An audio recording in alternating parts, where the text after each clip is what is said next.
भक्तगणों, शिव पुराण शतरुद्र संहिता में आपको आज वाराह कल्प में होने वाले शिव जी के प्रथम अवतार से लेकर नवम ऋषभ अवतार का वर्णन करूंगा। यह कथा आपको सुनाऊंगा। भक्तगणों, आप भक्ति मां भगवती चैनल को लाइक एंड सब्सक्राइब जरूर करें। भगवान शिव आपका कल्याण करेंगे। सुनिए। नंदीश्वर जी कहते हैं, सर्वज्ञ संत कुमार जी, एक बार रुद्र ने हर्षित होकर वर्मा जी से शंकर जी के चरित्र का प्रेम पूर्वक वर्णन किया था। वह चरित्र सदा परम सुखदायक है, उसे तुम स्मरण करो। वह चरित्र इस प्रकार है। शिव जी ने कहा था, ब्राह्मण, वाराह कल्प के 7वें मनवंतर में संपूर्ण लोगों को प्रकाशित करने वाले भगवान कल्पेश्वर जो तुम्हारे परपौत्र हैं, वैवस्वत मनु के पुत्र होंगे। तब उन मनवंतरण की चतुर्युगियों के किसी द्वापर युग में मैं लोगों पर अनुग्रह करने तथा ब्राह्मणों का हित करने के लिए प्रकट होऊंगा।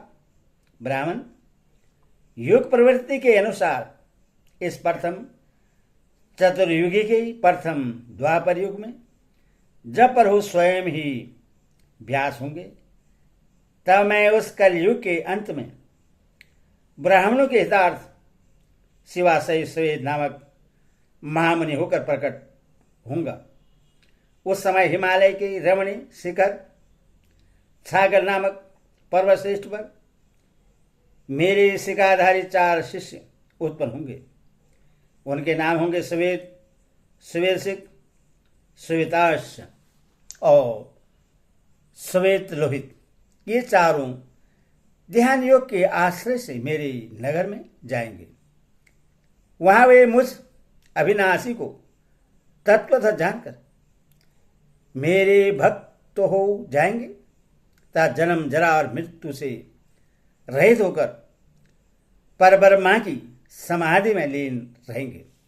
वश पितामह, उस समय मनुष्य ध्यान के अतिरिक्त दान धर्म आदि कर्म हेतु साधु जरा मेरा दर्शन नहीं पा सकेंगे। दूसरे द्वापर में प्रजापति सत्य व्यास होंगे। उस समय मैं कलयुग में सुता नाम से उत्पन्न होऊंगा। वहां भी मेरे दुंदुही, सद्रूप, हसिक तथा केतुमान नामक 4 भेदवादी दिव्य शिष्य होंगे। वे चारों ध्यान योग के बल से मेरे नगर को जाएंगे और मुझ अविनाशी को तत्वतः जानकर मुक्त हो जाएंगे। तीसरे द्वापर में जब भार्गव नामक व्यास होंगे, तब मैं भी नगर के निकट ही दमन नाम से प्रकट होऊंगा। उस समय भी मेरे विशेष विपाप और पाप नाशन नामक 4 पुत्र होंगे। चौथारण उस अवतार में मैं शिष्यों को साथ ले व्यास की सहायता करूंगा और उस कलयुग में नृत्य मार्ग को सुदृढ़ बनाऊंगा। चौथे द्वापर में जब अंगिरा व्यास कहे जाएंगे, उस समय मैं सुहोत्र नाम से अवतार लूंगा। उस समय ही मेरे 4 योग साधन महात्मा पुत्र होंगे। ब्राह्मण, उनके नाम होंगे सुमुख, ध्रुमुख, दुर्लभ और द्वितकर्म। उस अवसर पर भी इन शिष्यों की साथ में व्यास की सहायता में लगा रहूंगा। 5वें द्वापर में सविता व्यास नाम से कहे जाएंगे। तब मैं कंक नामक महातपस्वी योगी होऊंगा। ब्राह्मण, वहां भी मेरे 4 योग साधक महात्मा पुत्र होंगे। उनके नाम बतलाता हूं, सुनो। सनक, सनातन, प्रभावशाली सनंदन और सर्वव्यापक निर्मल तथा अहंकार रहित संतन कुमार।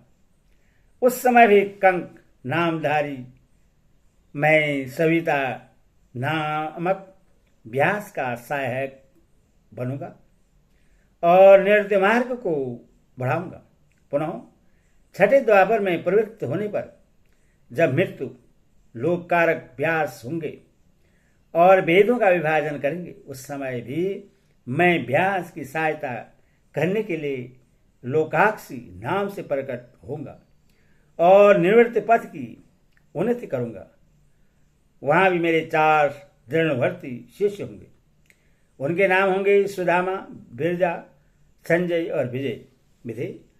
7वें द्वापर के आरंभ में जब सत्कृतु नामक व्यास होंगे, उस समय मैं योग मार्ग में परम निपुण जयगिस्व्यय नाम से प्रकट होऊंगा और काशीपुरी में गुफा के अंदर दिव्य देश में कुशासन पर बैठकर योग को सुदृढ़ बनाऊंगा तथा सत्कर्तु नामक व्यास की सहायता और संसार भय से ही भक्तों का उद्धार करूंगा। उस युग में भी मेरे सारस्वत, योगेश, मेघवाहक और सुवाहन नामक 4 पुत्र होंगे। 8वें द्वापर के आने पर मुनिवर वशिष्ठ वेदों का विभाजन करने वाले वेद व्यास होंगे। योग विदम उस युग में भी मैं दधि वाहन नाम से अवतार लूंगा और व्यास की सहायता करूंगा। उस समय कबील, आसुरी, पंचसिक और सालवल नाम वाले मेरे 4 योगी पुत्र उत्पन्न होंगे जो मेरे ही समान होंगे। ब्राह्मण 9वें चतुर्युग के ही द्वापर युग में मुनिश्रेष्ठ शाश्वत व्यास नाम से प्रसिद्ध होंगे। उन व्यास के निवृत्त मार्ग की वृद्धि के लिए ध्यान करने पर मैं ऋषभ नाम से अवतार लूंगा। उस समय पराशर, गर्ग, भार्गव तथा ग्रीस नाम के 4 महायोगी मेरे शिष्य होंगे। प्रजापति उनके सहयोग से मैं योग मार्ग को सुदृढ़ बनाऊंगा। सन्मुनि इस प्रकार मैं व्यास का सहायक बनूंगा। ब्राह्मण उसी रूप से मैं बहुत से दुखी भक्तों पर दया करके उनका भव सागर से उद्धार करूंगा। मेरा वह ऋषभ नामक अवतार योग मार्ग का प्रवर्तक, शाश्वत व्यास के मन को संतोष देने वाला और नाना प्रकार से रक्षा करने वाला होगा। उस अवतार में मैं भद्रायु नामक राजकुमार को, जो विष दोष से मर जाने के कारण पिता द्वारा त्याग दिया जाएगा, जीवन प्रदान करूंगा। तदनंतर उस राजपुत्र की आयु के 16वें वर्ष में ऋषभ ऋषि, जो मेरे अंश हैं, उसके घर पधारेंगे। प्रजापति उस राजकुमार द्वारा पूजित होने पर वे सद्रूपधारी कृपालु मुनि उससे राजधर्म का उपदेश करेंगे। तत्पश्चात वे दीन वत्सल मुनि हर्षित चित्त से उसे दिव्य कंच, शंख और संपूर्ण शत्रु का विनाश करने वाला एक चमकीला खंडक प्रदान करेंगे।